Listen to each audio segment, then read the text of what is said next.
What's going on, everyone? Welcome back to the show. So Eric Swalwell is running for governor in California, and I want to show you the latest news because there's been some allegations against him, and these allegations are sexual assault allegations. And let me just show you some of the latest headlines. And here's the New York Times headline. It says, Eric Swalwell faces sex assault accusations as he runs for California governor.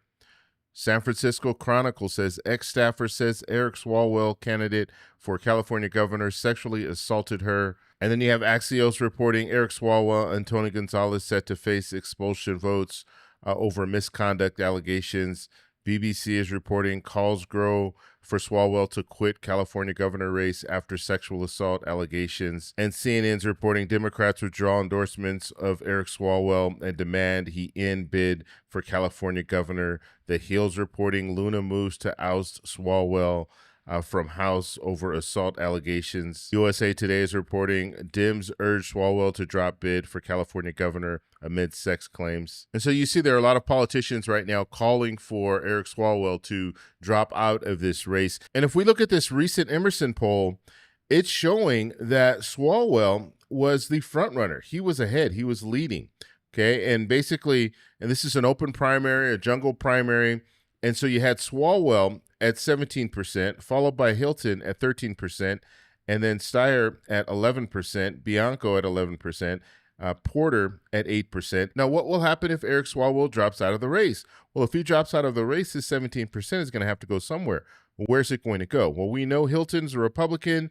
We know Bianco's a Republican. And so both of these is probably not going to go here or here, but it could go to Steyer.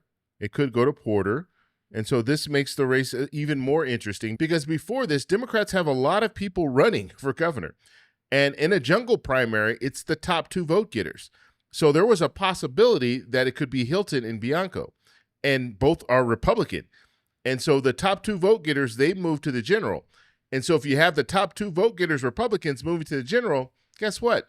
You're going to have a Republican governor. And so that was one of the fears for Democrats. And so now that you have the situation with Swalwell, if he decides to drop out, where are those votes going to go? And looking at this article from The Guardian, it was showing us here, it says Swalwell campaign chair resigns and calls on him to drop out of the California governor's race. And so Congressman Jimmy Gomez, Los Angeles Democrat, who was the chair of Eric Swalwell's campaign for the governorship of California, resigned from the role on Friday and called on Swalwell to drop out. You have Katie Porter calls for Swalwell to resign from Congress and end his campaign bid. And Gavin Newsom calls allegations against Swalwell deeply troubling. Pelosi says she told Swalwell to drop out of the California governor's race. You have other prominent politicians like Adam Schiff. You have Alex Padilla, Hakeem Jeffries, Ruben Gallego. And so I really don't see Eric Swalwell being able to get away from this. I mean, this is pretty much, he at this point, it's likely that he will drop out. He did put out a video, and I will show you that video right now. A lot has been said about me today through anonymous allegations, and I thought it was important that you see and hear from me directly. These allegations of sexual assault are flat false. They are absolutely false. They did not happen. They have never happened, and I will fight them with everything that I have. They also come on the eve of an election where I have been the frontrunner candidate for governor in California. I do not suggest to you in any way that I'm perfect or that I'm a saint. I have certainly made mistakes in judgment in my past, but those mistakes are between me and my wife. And to her, I apologize deeply for putting her in this position. I also apologize to you if in any way you have doubted your support for me. But I think you know who I am. For over 20 years, I have served the public as a city councilman, as a member of Congress, and as a prosecutor who went to court on behalf of victims, particularly on behalf of sexual assault victims. That's who I am and have always been. This weekend, I'm going to spend time with my family and friends, and I appreciate those who have reached out to me to show support.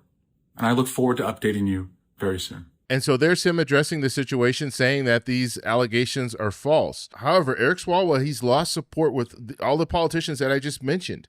They're all telling him to drop out. And so at this point, I don't really think he has a choice, because if the support is not there, it's going to be very hard for him to win this governor's race. And so we'll have to see what happens. He said he was going to spend some time over the weekend and then he would update us. I think that next update is probably going to be him saying that he's not going to be able to move forward. And he'll probably say that he's going to focus on these allegations to clear his name. That's the only real option I think he has at this point. But we'll have to see what happens. I want to know what you guys think about all this, so let me know in the comments below. If you like this video, please give me a thumbs up. Please subscribe for more. And remember, stay informed, stay engaged, and I'll talk to you in the next one. Bye. So that's all we have for this video. Make sure if you guys want to send me an email, you can do that, david@thetecshow.com. Like the video, subscribe for more, and check out these videos over here for some more great content. Talk to you later. Bye.